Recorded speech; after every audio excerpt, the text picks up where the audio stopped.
Assalamualaikum warahmatullahi wabarakatuh, sahabat beriman. Dajjal adalah makhluk yang akan keluar pada hari kiamat dan mengaku sebagai Tuhan.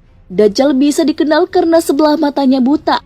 Dari Ibnu Umar radhiyallahu anhu bahwa Rasulullah SAW pernah menyebut-nyebut Dajjal di hadapan orang banyak. Lalu beliau bersabda, sesungguhnya Allah Ta'ala tidak buta sebelah matanya. Sesungguhnya Al-Masih Ad-Dajjal itu buta sebelah mata kanannya, seakan-akan matanya itu buah anggur yang tersembul.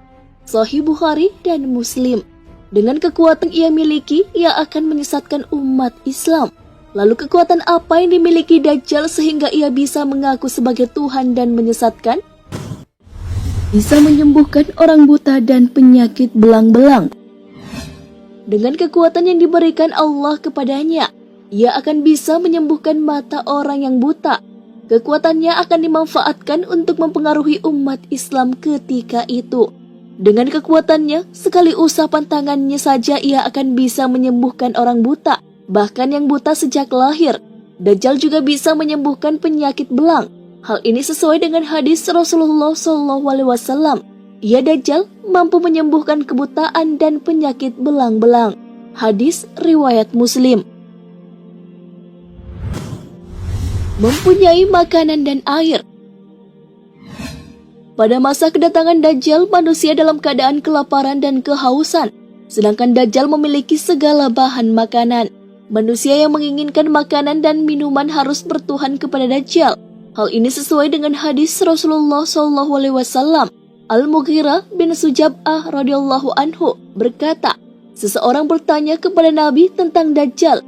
Lalu Nabi SAW bersabda kepadaku, apa kepentinganmu? Aku menjawab, orang-orang berkata bahwa Dajjal mempunyai bukit roti dan sungai air. Lalu Nabi menjawab, itu sangat remeh bagi Allah. Hadis riwayat Bukhari dan Muslim. Dajjal didukung oleh jin dan syaitan. Sebelum datangnya Dajjal ke bumi, banyak sudah koloninya yang terhimpun. Bukan saja dari golongan manusia, tapi juga dari golongan setan dan jin. Para pasukan jin akan mendukung Dajjal sampai hari kiamat tiba. Perihal setan yang mendukung Dajjal sesuai dengan sebuah hadis. Bersama Dajjal, Allah akan mengutus setan-setan yang mengajak berbicara pada manusia. Hadis riwayat Imam Ahmad. Dapat menyuburkan tanah. Kekuatan lain yang dimiliki oleh Dajjal adalah bisa menyuburkan tanah yang tandus. Namun harus kita ingat bahwa itu semua hanyalah tipu daya sang Dajjal yang sangat berbahaya agar banyak manusia yang kurang kuat imannya percaya kepadanya.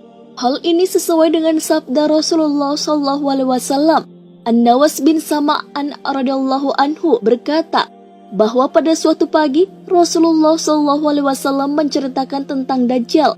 Kami bertanya, ya Rasulullah, bagaimana kecepatan Dajjal berjalan di muka bumi?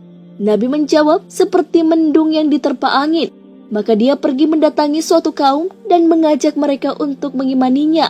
Lalu dengan segera kaum itu percaya, lalu ia menyeru langit untuk segera menurunkan hujan. Lalu tanaman-tanaman segera tumbuh subur dan mereka menggembalakan ternaknya yang banyak susunya dan gemuk-gemuk. Kemudian ia mendatangi kaum lainnya lalu mengajak mereka untuk mengimaninya. Namun kaum itu menolak ajakannya, lalu ditinggalkannya kaum itu oleh Dajjal.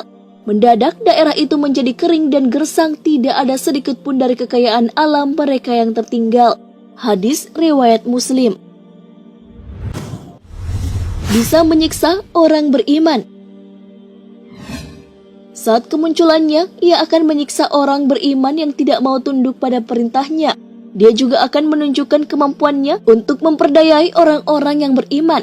Oleh karena itu, nantinya akan sangat sedikit orang yang berpegang teguh pada keimanannya. Mereka sudah percaya akan apa yang dilakukan Dajjal sehingga mereka tidak lagi berpegang teguh pada agama Allah Subhanahu wa Ta'ala.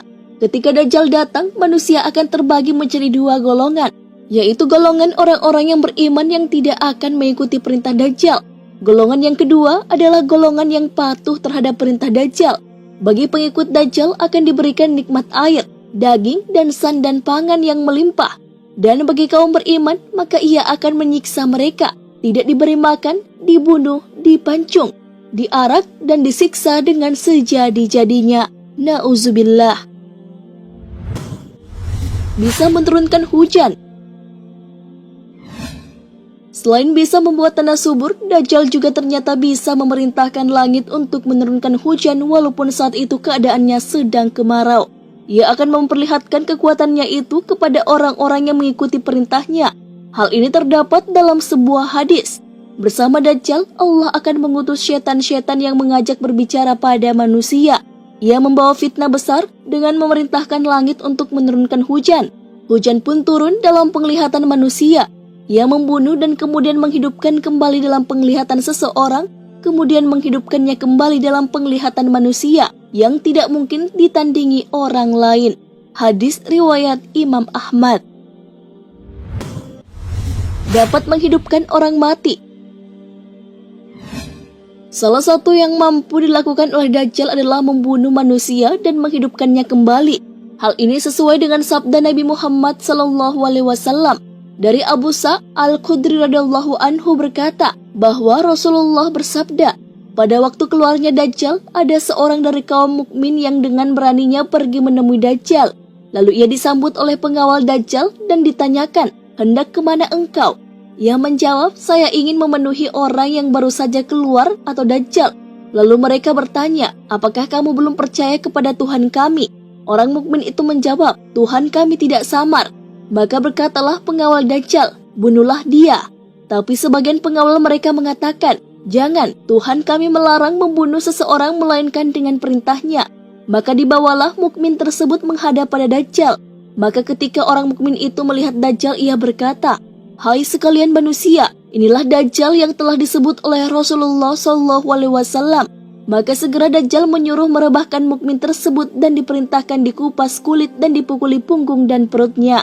Lalu Dajjal bertanya, apakah engkau tetap tidak percaya kepada kami? Mukmin itu menjawab, engkaulah Al-Masih pendusta. Maka Dajjal memerintahkan mukmin itu digergaji badannya dari kepalanya hingga kakinya menjadi dua bagian. Lalu Dajjal berjalan di tengah kedua badannya. Lalu Dajjal memerintahkan, bangunlah. Maka bangunlah orang mukmin itu seperti sedia kala. Lalu Dajjal kembali bertanya, apakah kamu belum percaya kepadaku? Mukmin itu menjawab, tidak berkurang keyakinanku bahwa engkau adalah Dajjal, bahkan bertambah yakin. Kemudian orang mukmin itu berkata, hai sekalian manusia, ya Dajjal tidak dapat berbuat demikian lagi kepada seorang pun. Maka Dajjal berusaha membunuh lagi orang mukmin tersebut, namun Allah telah meletakkan di antara leher hingga belakang orang itu seolah-olah tembaga, sehingga tidak dapat disembelihnya. Mereka menyangka ia dilempar ke dalam neraka, padahal dilempar ke surga.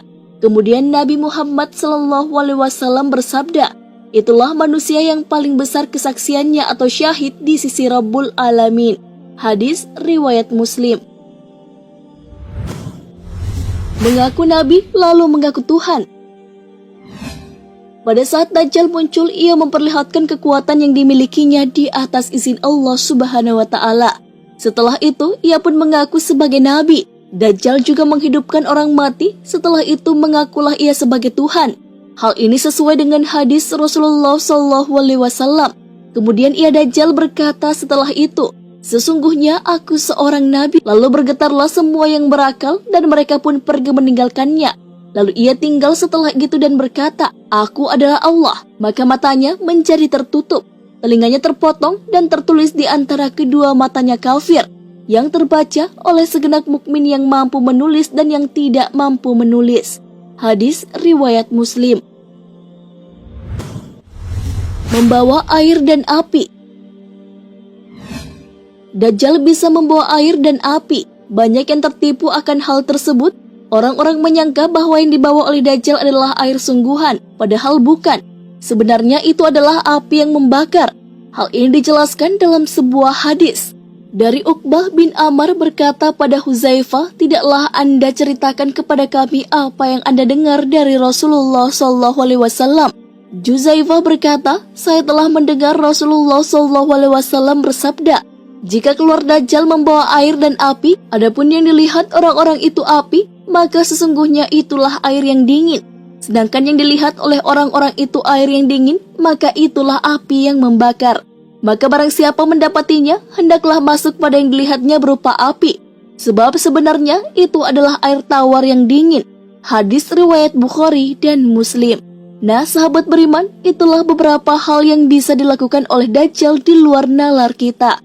Semoga kita terhindar dari fitnah besar lagi keji Dajjal. Wallahu a'lam bissawab. Wassalamualaikum warahmatullahi wabarakatuh.